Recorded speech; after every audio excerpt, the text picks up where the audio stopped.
봐봐. 얘기를 해야 아, 될 거 뭐라고? 아니야. 아파라고.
여러분 안녕하세요.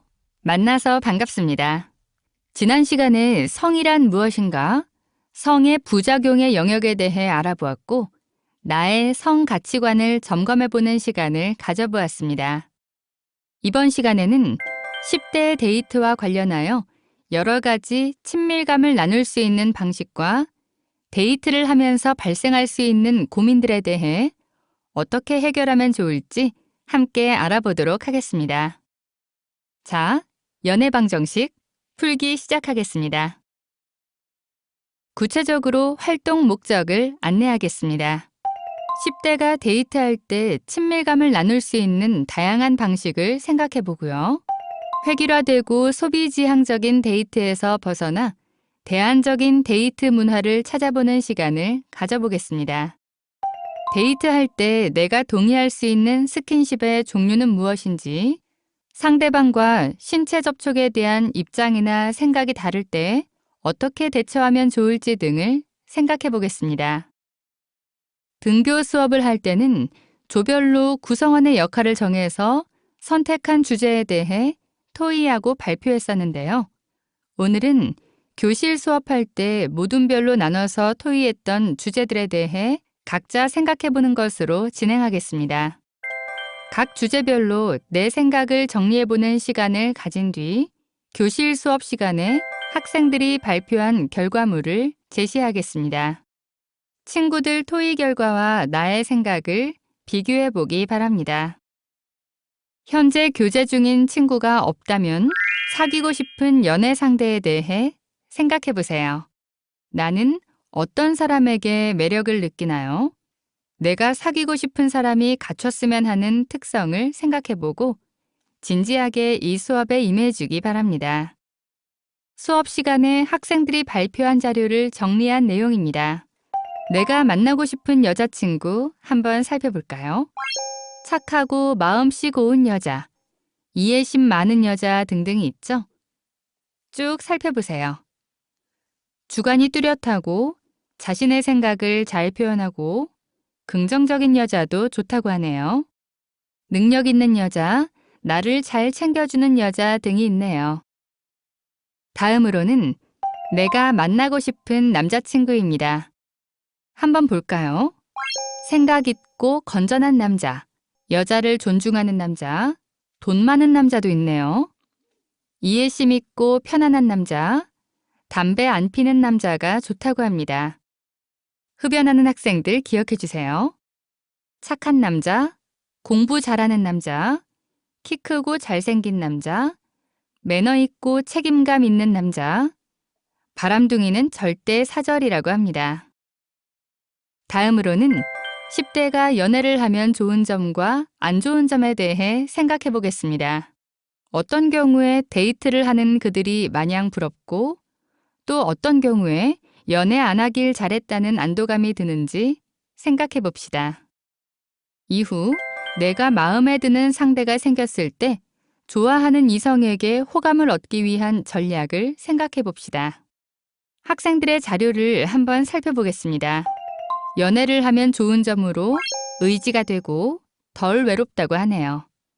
이성을 이해하는 폭이 넓어지고 매 순간이 즐겁다고 합니다. 같이 있으면 행복하고 힘든 일이 있을 때 위로를 받을 수 있다고 합니다. 진정한 내 편이 생긴다는 의견도 있습니다.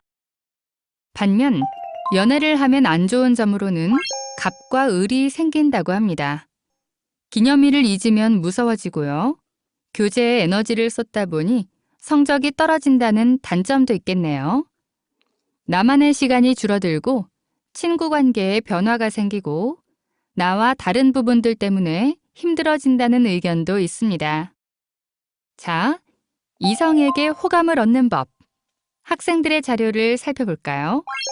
상대가 좋아하는 것을 파악하고 외모를 잘 가꾸게 되면 호감을 얻을 수 있다고 생각하네요.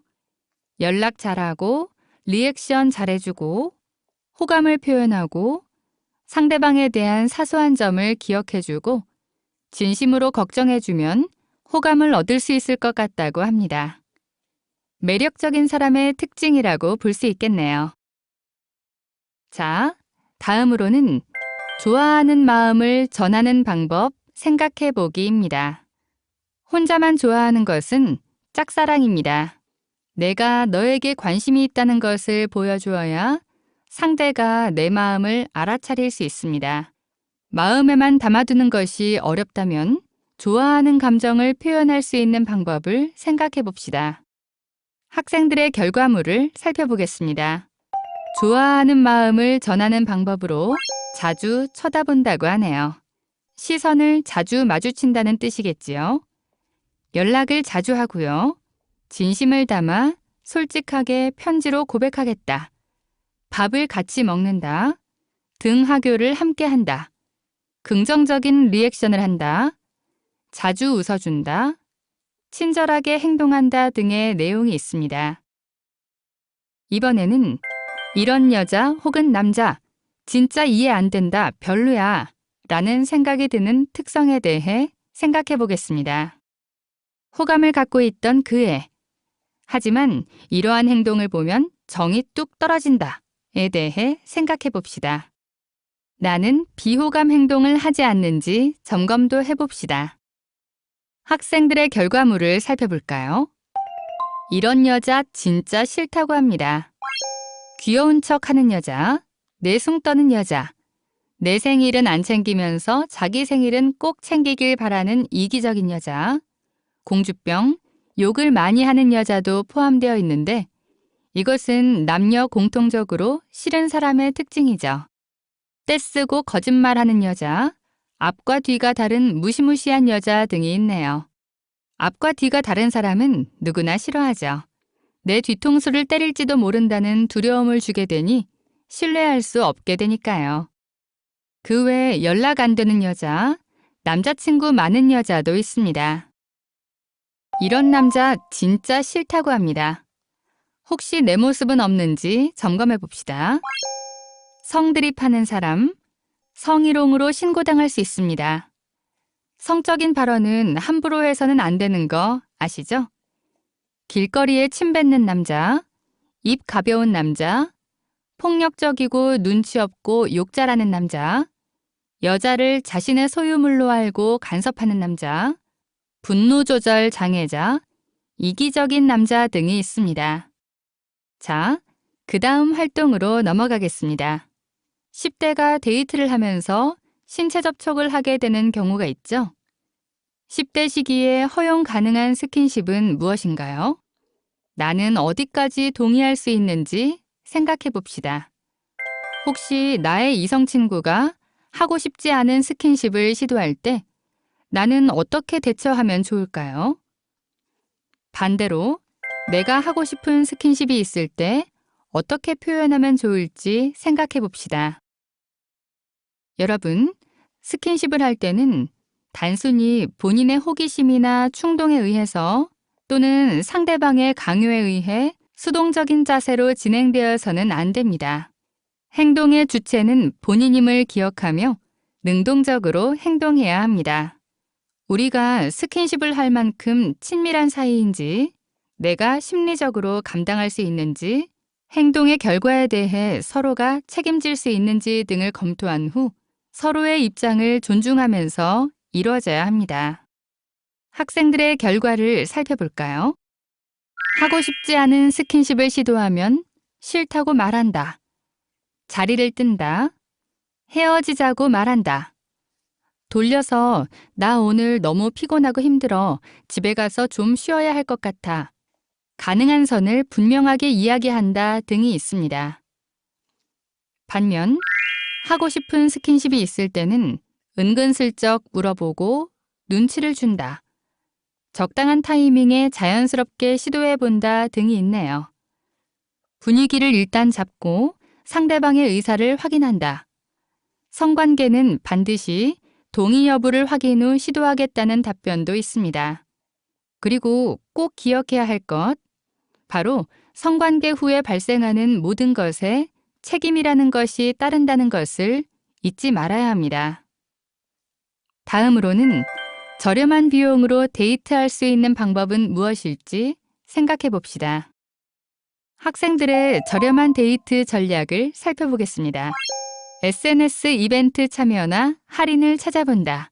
도시락 싸서 한강 혹은 공원에 소풍을 간다. 길거리 공연을 본다. 놀이터에 가서 놀이동산 기분을 낸다. 헌혈해서 영화표 받는다. 아이 쇼핑한다 등이 있네요. 나머지 전략들은 한번 살펴보시기 바랍니다. 자, 마지막 활동입니다. 여러분, 아무리 좋아서 만난 두 사람일지라도 이별을 맞이하게 될 때가 있습니다. 친밀한 관계를 건강하게 잘 정리하는 것도 무척 중요합니다. 이별도 연애의 한 과정입니다. 만나고 이별하는 과정을 통해서도 우리는 성장할 수 있습니다. 6번째 활동 과제는 싸우고 난 뒤 화해하는 방법과 이별할 때 어떻게 말하면 좋을지에 대해 생각해 보는 것입니다. 학생들의 토의 결과를 살펴볼까요? 화해하는 방법으로 서로의 입장을 말한 뒤 이해해 주기, 지인 찬스를 쓴다는 의견이 있었습니다. 예를 들자면, 너의 남자친구가 너한테 많이 미안해하는 것 같더라 라고 대신 전달해주는 방법이 있다고 합니다. 미안하다고 확실하게 말하고 지난 일 다시 말하지 않고 밝은 얘기하기, 밝게 먼저 말 걸기, 문자 보내기, 각서 써주기, 편지 써주기 등이 있네요. 성향에 따라 이별하는 방법이 다를 수 있는데요. 헤어질 때 어떻게 말해야 할까에 대한 학생들의 결과물을 살펴보겠습니다. 미안해. 우린 안 맞는 것 같아 헤어지자 하고 확실하게 말하겠다. 다른 이유를 둘러댄다. 연락을 소홀히 하는 등의 예고를 한다. 반지를 돌려준다. 편지로 마음을 전달한다 등이 있습니다. 마지막으로 넌 좋은 사람인데 우리 둘 성격이 너무 안 맞으니 친구로 지내자고 최대한 예의 바르게 말하겠다는 의견도 있네요. 여러분, 우리는 이번 시간에 연애 방정식 풀기라는 주제로 10대가 데이트를 하게 되는 경우 경험할 수 있는 다양한 상황에 대해 생각해보는 시간을 가져보았습니다. 저렴한 비용으로 데이트할 수 있는 아이디어나 친밀감을 나누는 다양한 방식에 대해 충분히 생각해 보았나요? 데이트는 이벤트나 비싼 선물로만 의미 지어져서는 안 됩니다. 우리 사회에 10대들의 놀이 문화가 다양하지 못한 점도 있지만 새로운 시도는 생각해 보지 않고 어른들의 문화를 그대로 따라하는 행동도 바람직하진 않습니다. 특히 데이트 시 서로의 육체에만 몰두하는 것은 두 사람 사이에 의사소통 거리가 부족하다는 것을 의미합니다. 학생들의 자료를 보면서 나의 생각과는 다른 점은 무엇인지, 생각하지 못했던 참신한 아이디어가 있었는지 잘 생각해보고 활용해보도록 합시다. 오늘도 수고 많았습니다. 다음 시간에 만나요. 그때까지 건강관리 잘 하시기 바랍니다. 감사합니다.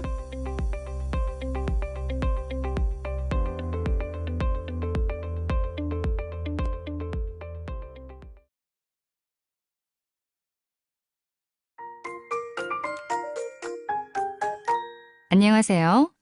여러분, 성교육 첫 시간입니다.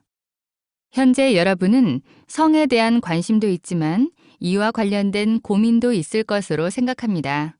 대면 수업이 아니다 보니 다른 친구들의 생각과 교환하기는 어렵지만 온라인 수업으로 진행되니 솔직하게 성에 대한 자신의 가치관을 점검해보는 시간을 갖고 여러분의 고민 해소에도 도움이 되었으면 좋겠습니다.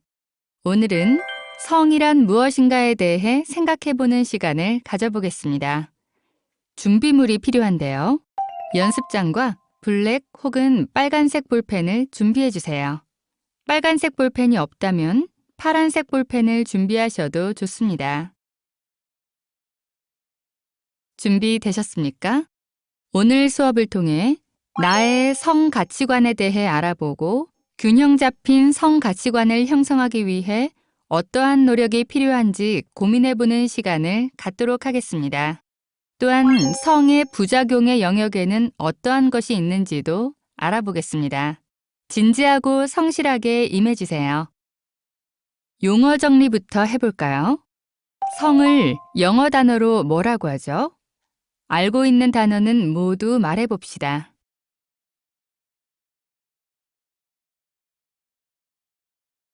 네, 섹스, 젠더, 섹슈얼리티가 있죠. 각각의 의미를 살펴보겠습니다. 섹스는 남성인가 여성인가의 성 차이에 관련된 것으로 생물학적 성을 의미하거나 성관계를 의미합니다. 이에 반해 젠더는 남녀에게 요구되는 사회문화적인 성 개념을 의미합니다. 즉, 남성과 여성의 역할, 태도, 삶의 방식에 있어서 각각 적합하다고 여겨지는 성 개념입니다. 마지막으로 섹슈얼리티는 섹스와 젠더를 포함한 훨씬 더 큰 개념입니다. 섹슈얼리티는 태어나서 죽을 때까지의 생애 전 과정에 걸쳐 적용되는 개념인데요.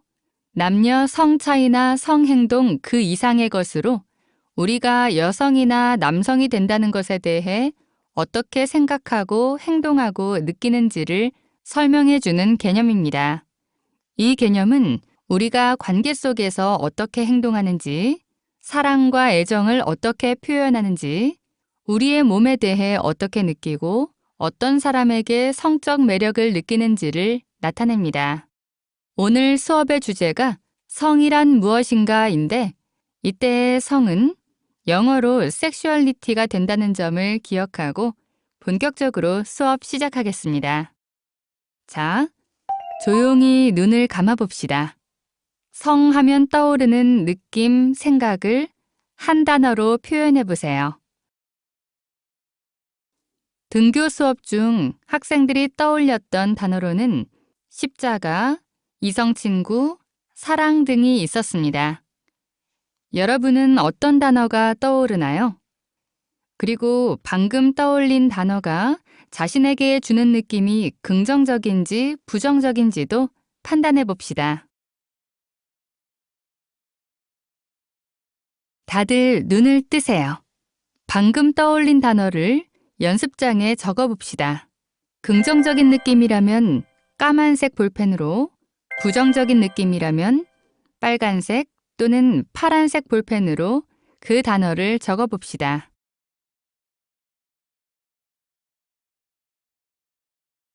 다들 적었나요? 지금부터 성의 대표적인 5가지 범주에 대해 각 영역별로 설명을 해드릴 테니 여러분이 방금 떠올린 단어가 어느 범주에 속하는지 판단해 보기 바랍니다. 동그라미 5개가 있죠? 이건 성의 대표적인 5가지 영역입니다. 섹슈얼리티의 구성 요소에 대해 견해 차이가 있긴 합니다만 5가지 영역, 즉 친밀감, 감각성, 성 정체성, 위생과 생식, 성의 도구화로 나누어 설명하겠습니다. 우선 친밀감에 대해 설명하겠습니다. 여러분, 친밀감의 뜻 잘 알고 있죠? 다른 사람에 대한 애착 감정이나 교제하는 것 등 친하고 아주 가깝게 여겨지는 느낌을 말합니다. 예를 들어, 성이라는 단어를 들었을 때 남녀를 떠올린 학생의 경우 단순히 생물학적인 남녀 성 차이가 아니라 다정한 연인을 떠올려서 남녀라고 적었다면 이 학생은 친밀감으로 성을 인식하는 겁니다. 이해되시나요? 학생들이 수업 중에 발표한 단어로는 남자친구, 애인, 데이트, 결혼 등이 있습니다. 내가 떠올린 단어가 친밀감의 영역에 해당되는지 생각해 봅시다. 2번째, 감각성의 영역입니다. 감각성과 관련된 단어 연상되는 거 있나요? 어떤 학생이 감각하면 뭔가 짜릿하고 원초적인 느낌이 난다고 표현한 적이 있는데요. 성의 쾌락적인 기능을 설명하는 영역입니다. 신체 접촉에 대한 욕구, 성적 환상, 몸에 대한 느낌을 떠올렸다면 감각성으로 성을 인식하는 것입니다. 학생들이 수업 중에 발표한 단어로는 19금, 음란물, 숙박업소 등이 있었습니다. 내가 떠올린 단어가 감각성의 영역에 해당되는지 생각해 봅시다.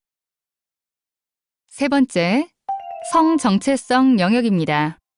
여러분, 자아 정체감 잘 알고 있죠? 나는 누구인가에 대한 개념이잖아요. 성 정체성은 남성다움 혹은 여성다움에 대한 생각, 남자 혹은 여자로 태어났는데 신체적인 성을 내면적으로 잘 받아들이고 있는가에 대한 생각이라고 설명해 볼 수 있습니다. 아까 친밀감 설명할 때 성 하면 남녀를 떠올렸던 학생의 의도가 다정한 연인이었다면 단순히 생물학적인 남녀 구분, 화장실 표지판 등을 생각해서 남녀라고 표현한 학생은 성 정체성으로 성을 인식하는 겁니다. 같은 단어지만 떠올린 장면, 의도에 따라 범주가 달라지는 것입니다. 학생들이 수업 중에 발표한 단어로는 성차별, 남녀 등이 있었습니다. 내가 떠올린 단어가 성 정체성의 영역에 해당되는지 생각해 봅시다. 다음으로는 위생과 생식 영역이 있습니다. 말 그대로 위생과 생식 영역인데요. 학생들이 이 영역과 관련된 단어로 원치 않는 임신, 성병, 아기 등을 떠올렸었는데요. 성행동의 결과와 관련된 영역입니다. 내가 떠올린 단어가 위생과 생식 영역에 해당되는지 생각해 봅시다. 마지막으로 성의 도구화 영역이 있습니다. 인간은 성적인 존재이고 인간은 인격적으로 대우해야 하는데 도구화한다. 뭔가 바람직하지 않은 느낌이 와닿지 않나요? 성의 도구화란 성희롱처럼 자신의 지위를 이용해서 다른 사람에게 성적으로 영향력을 행사하거나 통제하기 위해 성을 이용하는 것을 의미합니다. 예를 들자면 강압적인 성관계를 요구하거나 성적인 학대를 가하는 경우를 들 수 있습니다. 학생들이 수업 중에 발표한 단어로는 성매매, 강간, 성충동, 특정 성범죄 가해자의 이름을 쓴 학생이 있었고요. 디지털 성폭력 등이 있습니다. 내가 떠올린 단어가 성의 도구화 영역에 해당되는지 생각해 봅시다. 자, 여러분, 설명을 들으면서 자신이 떠올린 성이 어느 영역에 속하는지 판단하셨나요? 그리고 성에 대한 인식이 긍정적이거나 부정적인 이유가 있는지에 대해서도 잠시 생각해 봅시다. 나의 성장 과정, 과거 성과 관련된 경험들이 이유가 되는 것은 아닌지 잘 생각해 봅시다. 자, 그렇다면 5가지 성의 범주 중에 부작용을 가지고 있는 영역은 어디일까요? 어느 영역이라고 생각하시나요? 대답을 해봅시다. 학생들이 수업 중에 제일 먼저 대답하는 영역은 바로 성의 도구화 영역이었습니다. 다음으로는 감각성이라고 대답하던데요. 그 예로 감각성을 너무 추구하느라 음란물을 많이 보면 잘못된 성 가치관으로 성범죄자가 될 위험도 있을 것 같다고 하더라고요. 그 외에도 성병이 발생할 수 있다며 위생과 생식의 범주가 부작용이 있는 영역이라고 발표한 학생들이 있었습니다. 성의 부작용은 모든 영역에서 발생할 수 있습니다. 자, 학생들이 수업 시간에 발표한 내용으로 영역별 부작용을 설명하겠습니다.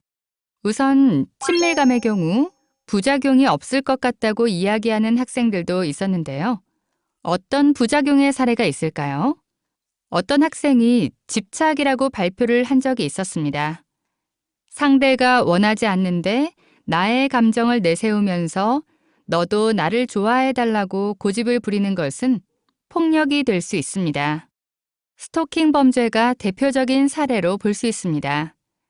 스토킹 범죄와 관련해서는 성폭력 예방을 주제로 별도로 수업을 할 예정입니다.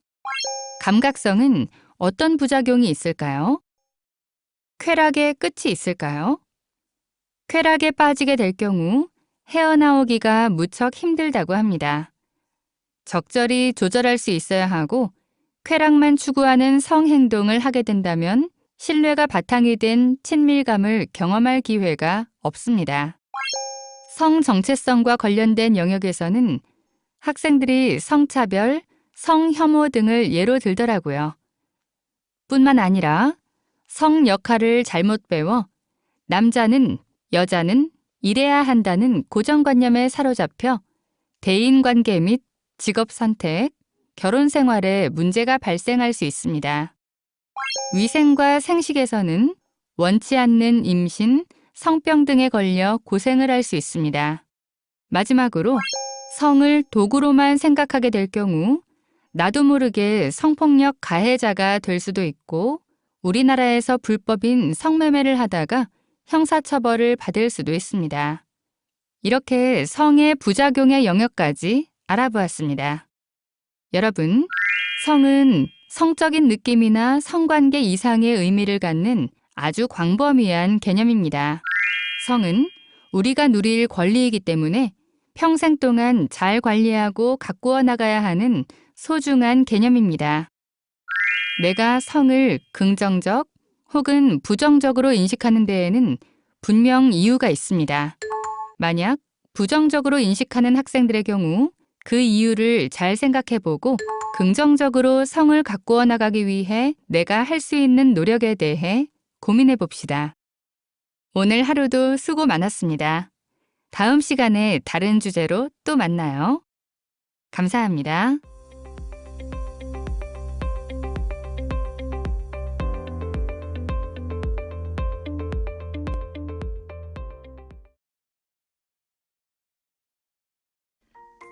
여러분, 안녕하세요. 오늘 보건 수업에서는 무엇을 배울까요? 바로 피임입니다. 오늘은 피임에 대해 알아보도록 하겠습니다. 오늘의 학습 목표입니다.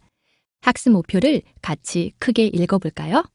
하나, 피임의 필요성과 정의를 설명할 수 있다. 둘, 다양한 피임 방법의 장단점을 열거할 수 있다. 이번 시간에는 피임의 필요성과 정의, 피임의 종류와 사용법, 피임의 오해와 진실에 대해 학습하도록 하겠습니다. 그런데 여러분, 과연 청소년에게 피임 교육이 필요한 걸까요? 성인이 된 후에 알아도 되는 거 아니야? 라고 생각할 수도 있습니다. 지금부터 왜 피임 교육이 필요한지 알아볼까요? 피임의 필요성과 정의에 대해 알아보겠습니다. 먼저 영상을 시청하겠습니다. 어려운 형편에도 아이를 낳아서 꿋꿋이 키우고 있지만 사회적 편견과 가난 때문에 힘겨워하는 이들이 있습니다. 바로 10대 청소년 부모들인데요. 임신 중엔 찜질방을 전전하고 아이를 낳아도 일정한 주거지가 없어서 기초생활수급 신청조차 하지 못한다고 합니다. 이들의 실태를 처음으로 조사한 결과가 나왔는데 곽동건 기자가 전해드리겠습니다. 올해 갓 20살이 된 은정 씨는 아직 100일도 안 된 딸을 혼자 키우고 있습니다. 임신 사실을 알게 된 건 지난해 고3 때. 부모님과는 아예 연락이 끊겼고 학교는 중퇴했습니다. 엄마는 아예 병원을 잡겠다 하고 있고 나태를 하라. 그래가지고 엄마랑 아예 연을 끊자고 그러면은 이런 막막한 상황에서 애아빠까지 떠났습니다. 미혼모 시설에 들어가려 했지만 공황장애가 있다며 받아주지 않아 찜질방 등을 전전해야 했습니다. 네, 찜질방에는 새벽에 들어갔어요. 왜냐면 8시에 잡거든요. 저녁에? 네, 그 전에 들어가가지고 숨어있고 그다음에 공원 같은 데 돌아다니고. 끼니를 굶다 지쳐 기초생활수급이라도 신청해보려 했지만 미성년자에다 주소가 불분명하다는 이유로 퇴짜를 맞았습니다. 수급자나 막 그런 것도 제 주소지에서 그 조사를 받아야 돼요. 그러니까 주소지가 여기랑 다르니까 지원을 못 해준다는 거예요. 국내 처음 실시된 청소년 부모 실태조사 결과 출산 평균 연령은 18.7세. 가족에게 임신 사실을 알렸을 때 10명 중 4명은 낙태나 입양을 권유받았습니다. 가족 지원도 없이 아르바이트 등으로 생계를 이어가는 경우가 대부분인데 전체의 53%는 월 100만 원도 벌지 못했습니다. 월세 보증금이나 생계비, 공과금을 내려고 많게는 수천만 원 빚을 지기도 했습니다. 3살 딸아이를 홀로 키우고 있는 23살 서영 씨도 10대 미성년 나이를 벗어나서야 월 35만 원의 한부모 지원금과 임대주택 전세금 지원을 받을 수 있었습니다. 보험이랑 뭐 대출밥 이런 것들 한 달에 나가야 되는 돈이 그래 100만 원이다 보니까 진짜 저한테 쓸 수 있는 돈이 얼마 없었는데. 청소년 시기 아이를 낳아 부모가 된 경우는 한 해 14,000여 명. 생계와 양육 외에도 사회적 편견이란 부담까지 견뎌야 하는 이들에겐 자립을 위한 복지제도가 누구보다 더욱 절실한 상황입니다. 일단 저는 책임을 진 거잖아요. 제가 한 선택이고 제가 잘 키우고 있으면 되는 거고. 그러니까 너무 손가락질 안 해주셨으면 좋겠어요. 사회적 편견과 가난 때문에 힘겨워하는 10대 청소년 부모들의 이야기를 영상으로 보았습니다. 여러분은 어떤 생각이 들었나요? 질병관리본부가 청소년 6만 40명을 대상으로 실시한 제14차 청소년 건강 행태조사 결과에서 성관계 경험이 있다고 응답한 청소년은 중학생이 2.6%, 고등학생이 8.5%였습니다. 이 청소년들의 성관계 시작 평균 연령은 만 13.6세로 생각보다 이른 시기에 성관계를 시작한다는 것을 알 수 있습니다. 그러면 청소년 성관계 경험자의 피임 실천율은 얼마나 될까요?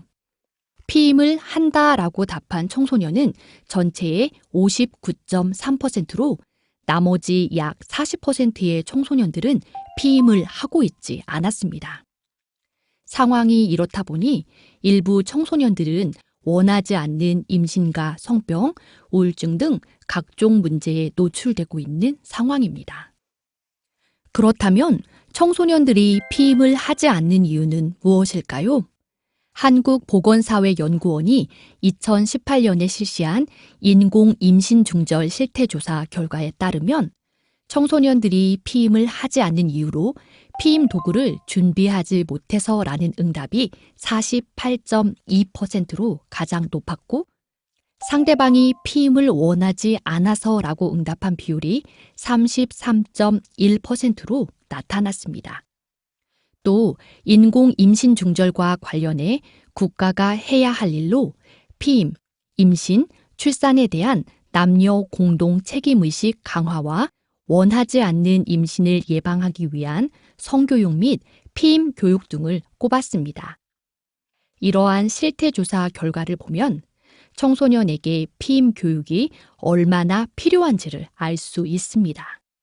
정리하자면 피임의 필요성은 원치 않는 임신을 하지 않기 위해서, 성병을 예방하기 위해서, 위험한 낙태를 하지 않기 위해서 해야 하는 너와 나를 지키는 행동입니다. 그럼 이제부터 피임에 관해 알아보도록 하겠습니다. 피임이란 성관계 시 수정 및 착상이 되는 과정을 의도적으로 차단하여 임신을 막는 방법입니다. 임신이 되려면 무엇이 필요할까요? 정자, 난자, 그리고 이들이 만나서 수정이 되고 자궁 내막에 착상하는 과정이 필요합니다. 피임은 이 과정을 차단해서 임신이 되지 않도록 막는 것입니다. 그럼 지금부터 피임의 종류와 주의사항을 알아보겠습니다. 여러분은 콘돔에 대해 얼마나 알고 있나요? 영상을 본 후 알아보는 시간을 갖겠습니다.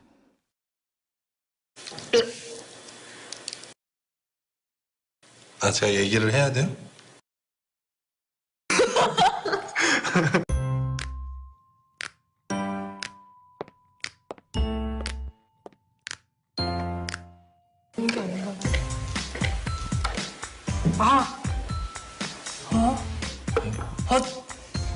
느낌으로 알겠지. 네.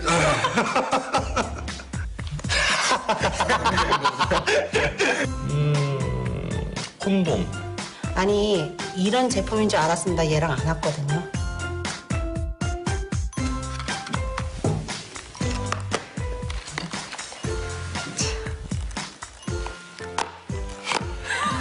붙여놨나 봐. 주로 편의점, 편의점? 약국이나 편의점. 19살이요. 정확히는 모르겠는데 있어야죠. 남자친구가 있으니까요. 필요할 때는 반반? 저는 웬만하면 썼으면 하긴 하는데 그 상황이 항상 그렇게 되는 게 아니라서.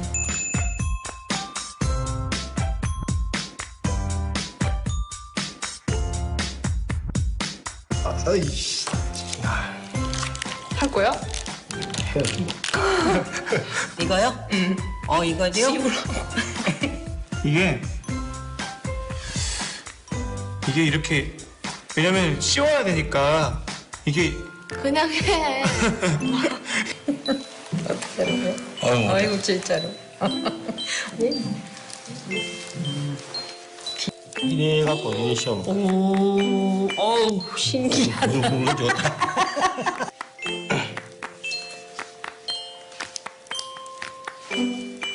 그냥 보니까 이렇게 해야 하는 거.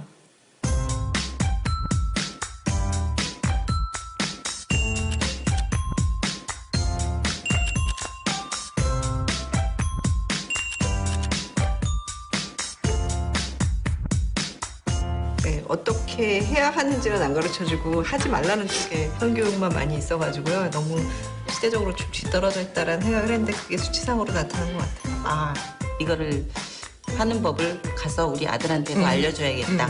이게 개방돼서 살 수가 있다 그러니까는 조기 교육을 더 빨리 시켜야 되겠다는 생각이 들긴 해요.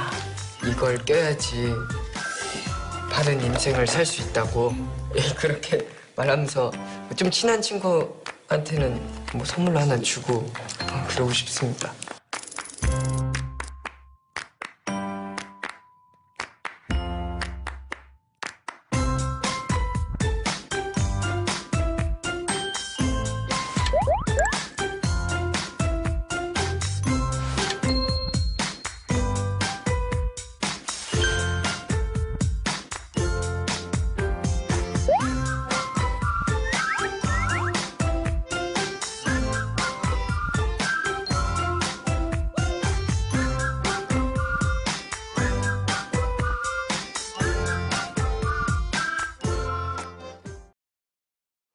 영상 재밌게 보셨나요? 콘돔은 전 연령이 구입 가능하고 편의점이나 마트, 약국에서 쉽게 구입할 수 있습니다. 유통기한은 5년입니다. 콘돔은 음경에 끼워 정자가 질 안으로 들어가지 못하게 합니다. 사용이 비교적 간편하고 값이 싸며 에이즈, 임질, 매독 등의 성병을 예방할 수 있습니다. 콘돔을 사용할 때는 유통기한을 확인하고 찢어진 곳은 없는지 확인합니다. 오래된 콘돔은 찢어질 수 있으며 찢어진 콘돔은 피임 효과를 떨어뜨립니다. 콘돔에 묻어있는 윤활액이나 살정제에 알러지 반응이 일어날 수 있고 드물지만 라텍스 알러지가 있는 사람도 있으니 주의해야 합니다. 그럼 콘돔 사용법을 알아보겠습니다. 먼저 콘돔의 파손을 방지하기 위해서 가위나 치아로 뜯지 않도록 해야 합니다. 그리고 콘돔이 말려있는 방향을 잘 확인해야 합니다. 콘돔을 검지에 살짝 끼우고 엄지와 중지로 콘돔을 내렸을 때 자연스럽게 미끄러져 내린다면 콘돔을 사용할 준비가 된 것입니다. 그 후 앞부분에 있는 볼록한 정액바지를 꼭 쥐고 공기를 빼준 뒤 음경 끝에 콘돔을 밀착시켜 주세요. 콘돔을 음경 위에 돌돌 풀어줍니다. 만약 작용 방향이 잘못되었다면 사용한 콘돔은 버리고 새 것으로 사용하세요. 콘돔을 제거하는 시기와 방법도 중요합니다. 콘돔이 미끄러지거나 떨어지는 것을 방지하기 위해 콘돔 하단부를 손으로 잡고 제거해 주세요. 착용 중에 발기가 풀릴 시 콘돔이 상대의 체내에 남게 되거나 정액이 셀 수 있으니 사정 직후 음경을 빼내어 콘돔을 제거해야 합니다. 경구용 피임약에 대해 알아보겠습니다. 현재 우리나라에 시판 중인 모든 피임약은 에스트로겐과 프로게스테론을 함유한 복합 지제로서 배란과 착상을 방지하고 자궁 경부 점액을 끈끈하게 해 정자가 자궁 내로 들어오는 것을 방해합니다. 경구 피임약의 복용법은 월경이 시작되는 첫날부터 먹기 시작해서 하루에 한 알, 매일 정해진 시간에 먹어야 합니다.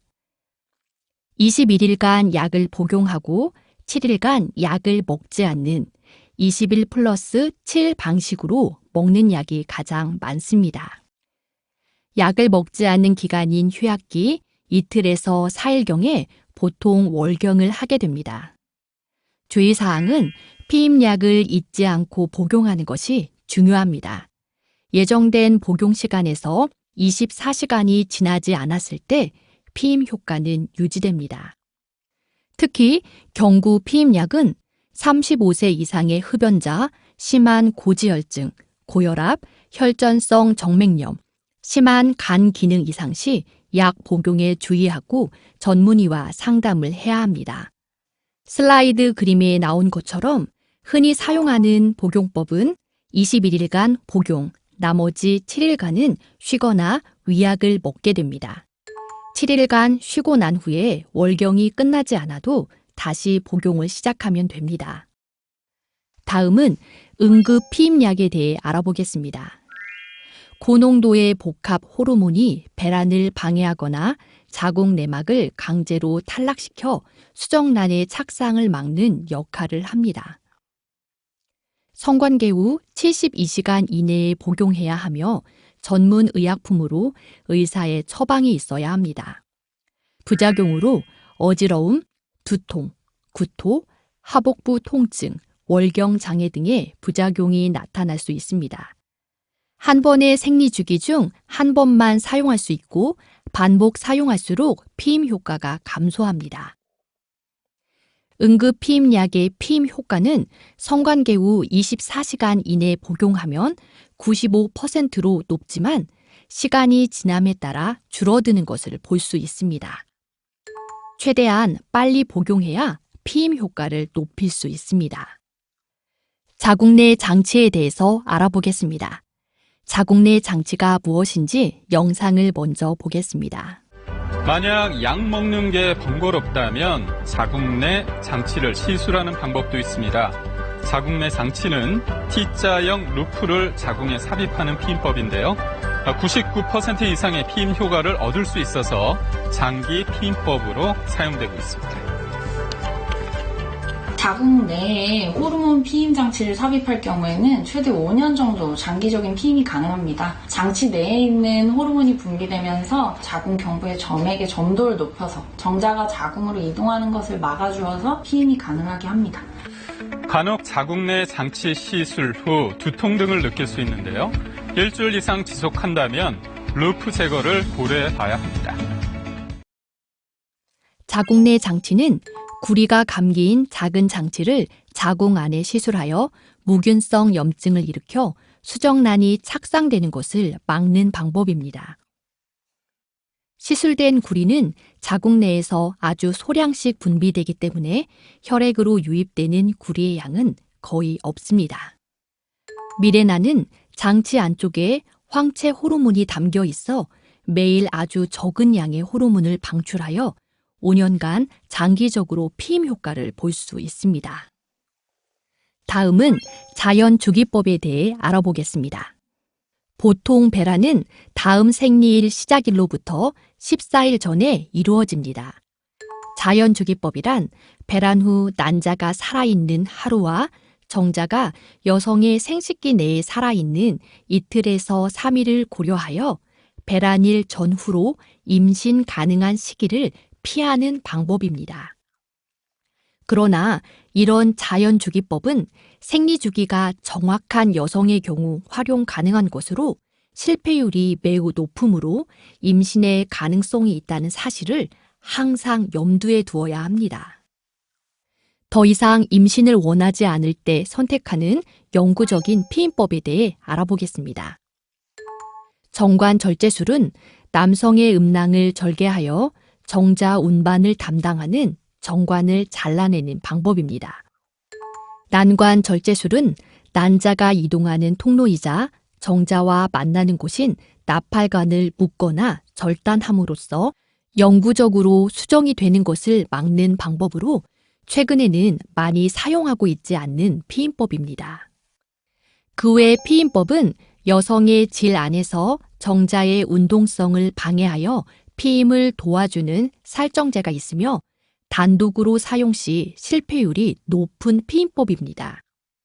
임플라노는 성냥개비 정도 크기의 부드러운 막대를 팔의 안쪽에 이식하는 피임법이며 지속적으로 호르몬이 방출되어 자궁경부 점액을 끈끈하게 만들어 정자의 진입을 막아주고 자궁 내막을 수정란의 착상에 부적합한 상태로 만들어 피임의 효과를 나타냅니다. 그 밖에도 질 내에 삽입하는 누바린과 피부에 부착해 피임 효과를 내는 아브라 패치도 있습니다. 효과적이지 않은 피임법으로는 지뢰 사정과 설정제가 있으며 여러 가지 피임법의 성공률은 각기 다르지만 반드시 기억해야 할 것은 100% 완벽한 피임법은 없다는 것입니다. 피임에 대한 여러 가지 오해가 많은데 이번에는 그런 오해가 사실인지 아닌지 알아보는 시간을 갖겠습니다. 생리 중에는 임신이 안 되나요? 여러분의 생각은 어떤가요? 답은 아닙니다.입니다. 생리 기간이 길면 그 사이에 배란이 일어날 수도 있고 다른 원인 때문에 배란이 일찍 일어날 수도 있기 때문에 생리 중에도 임신이 될 수 있습니다. 피임약을 먹으면 암이 잘 생기나요? 여러분은 어떻게 생각하나요? 답은 그렇지 않습니다입니다. 연구 결과에 의하면 자궁내막암, 난소암, 대장암의 발생은 오히려 감소하는 것을 알 수 있습니다.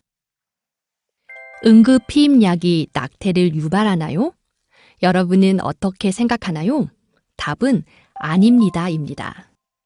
응급 피임약은 수정란이 착상되기 전에 작용하는 것이지 임신이 된 경우 이를 되돌리는 효과는 갖고 있지 않습니다.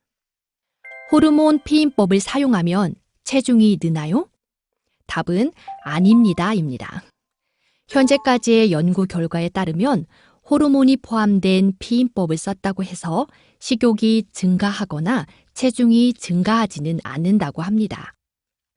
그러나 피임 주사를 사용한 일부 여성에게서 체중이 증가한다는 보고가 있기도 합니다. 마지막 피임에 대한 오해와 진실입니다. 지뢰 사정법은 안전한가요? 답은 그렇지 않습니다입니다. 남성의 사정 전에 분비되는 쿠퍼액에 소량의 정자가 들어있어 피임에 실패할 확률이 높다고 합니다. 오늘의 수업을 통해 여러분은 무엇을 배웠나요? 피임이란 상대에 대한 배려와 나에 대한 배려, 또 생길 수 있는 생명에 대한 배려라는 것을 잊지 않길 바랍니다. 이것으로 이번 수업을 마치겠습니다. 감사합니다.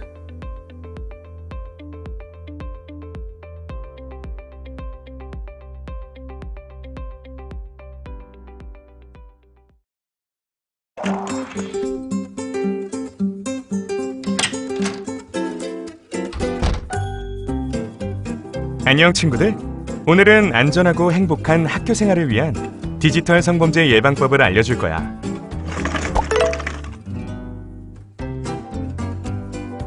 이 정도로는 내 개인정보를 알 수 없을 거야. SNS에 올라온 학교 생활 사진, 일상 사진으로도 여러분의 개인정보를 알아내거나 짐작할 수 있어요. 이 정보를 통해 SNS를 통한 피싱, 성착취에 악용하려는 사람들도 있답니다. 친구하자거나 네가 마음에 든다는 채팅이나 쪽지 받아본 적 있나요? 이렇게 채팅을 통해 친해진 친구가 나의 개인정보 혹은 몸사진을 요구하지는 않는지 눈여겨봐야 한답니다. SNS에서 만난 친구, 이 친구가 아니라고? SNS에서 만난 친구가 알고 보니 다른 사람일 수도 있대요. 예를 들면 10대 친구인 줄 알았는데 어른이거나 같은 여자친구인 줄 알았는데 성별이 다를 수도 있어요. 여러분에게 친구로 접근하기 위해 다른 사람의 사진을 도용하거나 해킹된 계정을 사용했을 수도 있다는 걸 기억해요. 스스로 올린 몸사진을 빌미 삼아 누군가가 협박하는 경우도 있어요. 내가 올린 성적인 사진을 빌미 삼아 시키는 대로 하지 않으면 신고하겠다고 협박하는 것은 범죄입니다. 디지털 성범죄 피해자 지원센터에서는 경찰 신고 없이 무료 지원하고 있으니 꼭 도움을 요청하세요. 이 교시는 우리 반 단톡방 에티켓에 대해 알아볼게요. 상대방의 동의 없는 촬영과 공유. 친구 사이니까 괜찮을까요? 아니요. 맞아요. 친구뿐 아니라 가족의 사진이라 해도 동의 없는 촬영, 공유는 범죄라는 것 잘 알고 있죠? 네. 뿐만 아니라 동의 없는 사진 합성과 합성 사진을 이용한 성희롱, 모욕은 명백한 범죄랍니다. 이렇게 친구들의 사진을 이용한 성희롱, 외모 품평하는 모습을 보았거나 불법 촬영한 영상을 올리는 것을 보았다면 이건 처벌받을 수 있는 범죄야. 장난이 아니라 폭력이야. 라고 친구에게 알려주세요.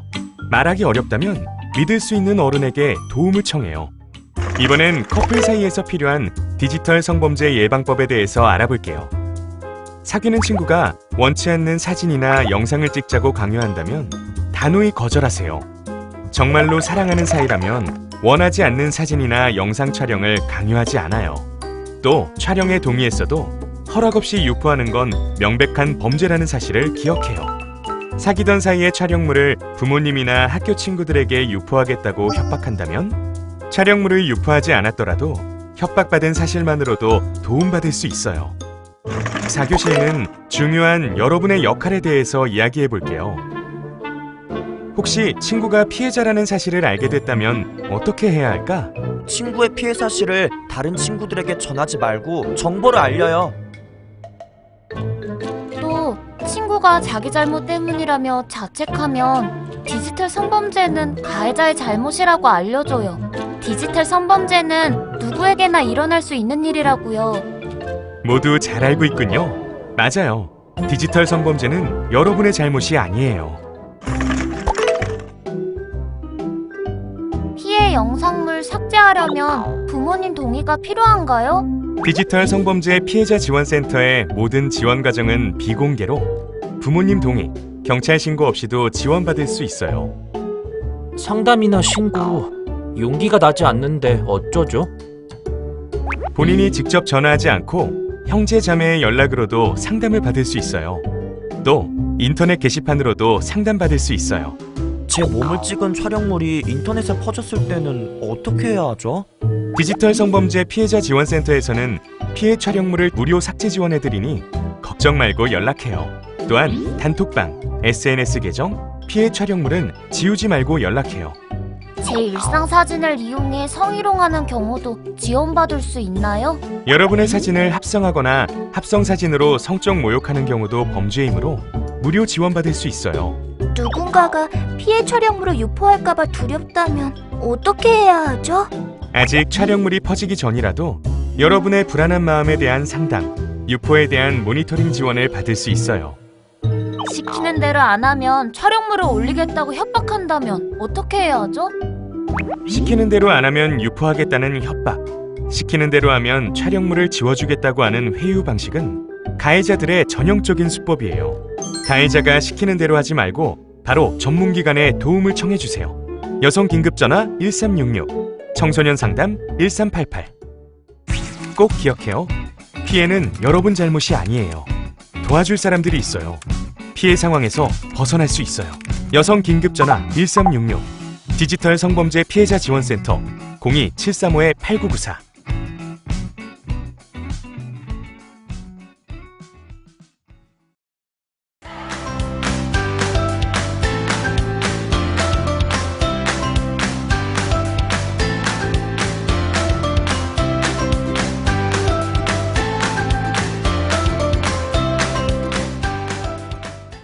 안녕하세요, 여러분. 오늘 여러분과 함께 성매매에 대해 공부해볼 보건교사 우혜진입니다. 이번 시간을 통해 성매매에 대한 정확한 이해와 청소년 성매매의 심각성을 알고 예방할 수 있는 시간이 되었으면 좋겠습니다.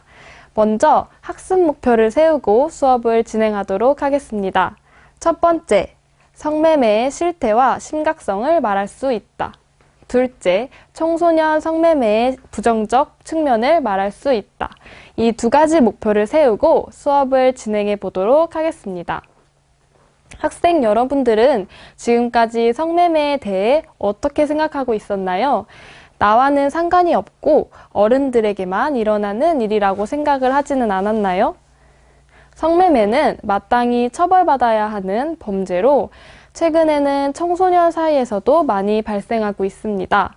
생각보다 성매매는 우리 가까이에 있기 때문에 미리 예방할 수 있어야 합니다. 이번 수업을 통해서 성매매에 대해 확실히 알아볼 수 있는 시간이 되었으면 좋겠어요. 청소년 성매매에 대해 알아보기 전 성매매의 법적 정의를 알아보도록 하겠습니다. 성매매, 알선 등 행위의 처벌에 관한 법률 제2조에 따르면 성매매는 불특정인을 상대로 금품이나 그 밖의 재산상의 이익을 수수하거나 수수하기로 약속하고 성교행위나 유사 성교행위를 하거나 그 상대방이 되는 것으로 정의되어집니다. 정의를 보면 알 수 있듯 성매매는 하는 사람과 그 상대 모두 법적인 책임을 받게 됨을 알 수 있겠죠? 최근 스마트폰이 발달하면서 청소년 성매매가 증가하고 있습니다. 이는 알지 못하는 누군가와 간단히 접속만으로도 만날 수 있는 랜덤 채팅 앱의 등장으로 더 쉽게 가속화되고 있는데요.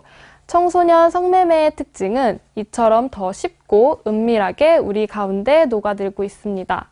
여성가족부 2019 성매매 실태조사 결과에 따르면 청소년 대상 인터넷을 통한 성적 유인 피해 경험이 12%로 적지 않은 비율의 피해 경험이 있음을 알 수 있습니다. 성적 유인을 경험한 학생들 중 성적 유인 경로를 조사한 결과 1위는 30%로 인스턴트 메신저, 2위는 SNS, 3위는 인터넷 게임 등의 순서로 성적 유인이 이루어지고 있는데요. 인스턴트 메신저란 학생 여러분들이 평소에 사용하는 카카오톡, 페이스북 메신저 등이 해당됩니다. 그렇다면 학생들이 성매매를 하게 되는 경우는 무엇일까요? 청소년 성매매 실태조사에 따르면 가출 후 성매매를 처음 경험한다는 조사 결과를 찾아볼 수 있었습니다. 혹시 지금 나는 가출을 안 하니까 상관없어 라는 생각을 하고 있나요? 생각보다 성매매는 나와 가까운 곳, 친한 친구에게도 일어날 수 있는 범죄입니다. 그러므로 나와 내 주변의 친구들을 위해서 성매매 예방 교육에 열심히 참여해 보아요. 아동 청소년의 성을 사는 행위는 1년 이상 10년 이하의 징역 또는 2천만 원 이상 5천만 원 이하의 벌금에 처해지며 강요행위를 통해 아동 청소년이 성매매를 하게 되는 경우 강요행위를 한 사람에게 5년 이상의 유기징역을 처해집니다. 또한 성매매가 이루어지도록 장소를 제공한 경우 7년 이상의 유기징역에 처해집니다. 이렇게 법으로 아동 청소년을 보호하고 있는 것으로 보아 성매매에 직접적으로 참여하는 일은 더더욱 없어야 합니다. 이제 활동하기 1시간을 통해서 지금까지 배웠던 성매매의 정의를 생각하며 OX 퀴즈를 풀어보도록 할게요. 첫 번째, 성매매를 하는 사람이 어떤 사람인지 중요하다. 이것은 O일까요? X일까요? 네, 정답은 X입니다. 성매매를 하는 사람이 어떤 직업을 가졌는지 그런 것이 중요한 것이 아닌 누구든 성매매의 거래 조건에만 맞으면 해당되는 사람은 성매매의 처벌을 받습니다. 두 번째, 돈을 주고받지 않았다면 성매매가 아니다? O일까요? X일까요? 네, 정답은 X입니다. 당장 돈을 주지 않았더라도 나중에 돈을 주기로 거래를 약속하거나 꼭 돈이 아니더라도 잠자리를 제공 또는 PC방 요금 내주기, 술 사주기 등 거래를 약속하고 성행위를 할 경우 이는 성매매에 해당됩니다. 마지막 세 번째는 성교행위를 하지 않았으면 성매매가 아니다입니다. 정답은 X인데요. 법률에 따르면 성교행위 외에도 유사성교를 할 경우 성매매에 해당된다고 합니다. 이렇게 우리 세 가지 OX 문제를 풀어보았는데요. 이제 성매매의 개념을 정확히 이해했을 것이라 생각이 듭니다. 이렇게 우리 주변에서 은밀하게 발생하고 있는 성매매는 다양한 문제점을 유발하고 있는데요. 신체적, 정서적, 사회적 측면에서 문제점을 찾아보도록 하겠습니다. 첫 번째로 신체적 문제점입니다. 불규칙한 생활로 인한 여러 가지 질병에 노출될 수 있겠고 또 다양한 종류의 성병에 감염될 위험이 높습니다. 또한 성매매를 통해 음주, 흡연, 약물 등 다양한 환경에 쉽게 노출이 되고요. 또 네 번째로는 임신이 될 경우 여러 가지 후유증에 시달리게 됩니다. 두 번째로 정서적 문제점입니다. 미래에 대한 꿈과 희망을 상실할 수 있으며 왜곡된 성의식을 형성하게 됩니다. 또한 노동의 대가보다 쉽게 돈을 벌려는 생각을 형성할 수 있습니다. 마지막으로 우울증, 불안, 긴장, 낮은 자존감 등 부정적인 자아 개념이 형성됩니다. 마지막으로 사회적 문제점입니다. 사회적 상호작용 및 대인관계에서의 장애를 경험한 경우가 많고 또 사회의 성윤리가 약화됩니다.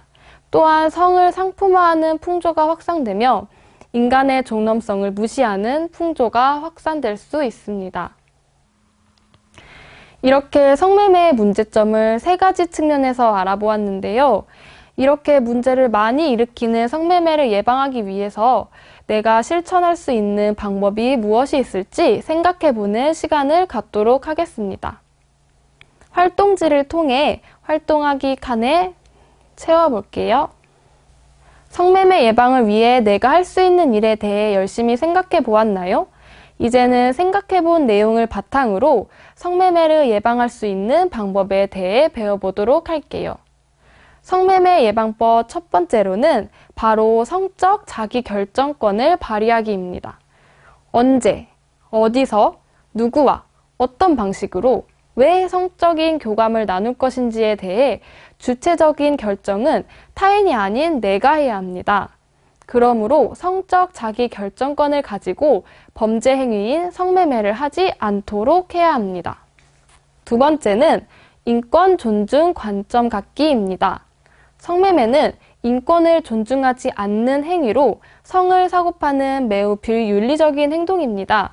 그러므로 인권을 존중하는 마음을 가지고 성매매를 예방해야 합니다. 세 번째는 전문가에게 도움을 요청하는 것입니다. 수업 초반에 배웠듯 가출 청소년에게 성매매가 많이 발생함을 알 수 있습니다. 가출을 유발하는 청소년기의 가정 문제, 성적, 진로, 건강, 친구 관계 등 다양한 문제는 청소년기를 보내면서 누구나 겪을 수 있는 상황입니다. 그러므로 상황을 회피하지 않고 당당하게 전문가에게 요구할 수 있는 당당한 여러분들이 될 수 있으면 좋겠어요. 정부에서는 성매매로 인해 피해를 입은 청소년을 지원하기 위해 다양한 센터를 운영하고 있는데요. 아래와 같이 성매매로 인해 피해 입은 청소년들의 일자리 제공, 치료와 상담 등을 위해 노력하고 있습니다. 네 번째로 성매매 신고하기입니다. 여성가족부에서는 성범죄 신고 포상금 제도를 운영하여 성범죄를 신고하는 경우 포상금을 주고 있습니다. 주변에서 아동, 청소년을 대상으로 성범죄를 시도하는 상황을 목격한다면 의무감을 가지고 신고할 수 있는 학생 여러분들이 되었으면 좋겠어요. 네, 이렇게 성매매를 예방하는 방법을 배워보았는데요. 마지막 활동하기 3을 통해서 실제 상황에 적용하여 성매매를 제한받는 친구에게 조언해 줄 수 있는 내용을 생각해보는 시간을 가져볼게요. 친구가 인터넷 대화 누리집에서 잘 모르는 사람과 대화하다가 상대방이 만나자고 하는 제의에 어떻게 할지 고민된다고 연락이 왔습니다. 과연 여러분들은 친구들에게 어떠한 조언을 해줄 수 있을까요? 친구들에게 조언할 말은 잘 생각해 보았나요? 실제 이런 상황에 있는 친구들에게 말해줄 수 있는 학생 여러분들이 되었으면 좋겠어요. 이제 마지막 시간인 정리하기 시간입니다. 두 가지 문제를 풀어보고 마무리하는 시간을 가질게요. 첫 번째, 청소년 사이에서 발생하는 성매매는 주로 어떠한 경로를 통해 발생하나요? 네, 정답은 인스턴트 메신저, 랜덤 채팅 앱 등이 있습니다. 두 번째로 성매매의 문제점을 신체적, 정서적, 사회적 측면으로 한 가지씩 서술해 보도록 하겠습니다. 우선 신체적인 문제점으로는 성병, 임신 등을 예를 들 수 있고요. 정서적인 문제점으로는 왜곡된 성의식을 형성합니다. 마지막으로 사회적 문제점으론 대인관계 장애 등을 예로 들 수 있겠습니다. 지금까지 성매매 예방 교육을 잘 참여해 주셔서 감사합니다. 안녕.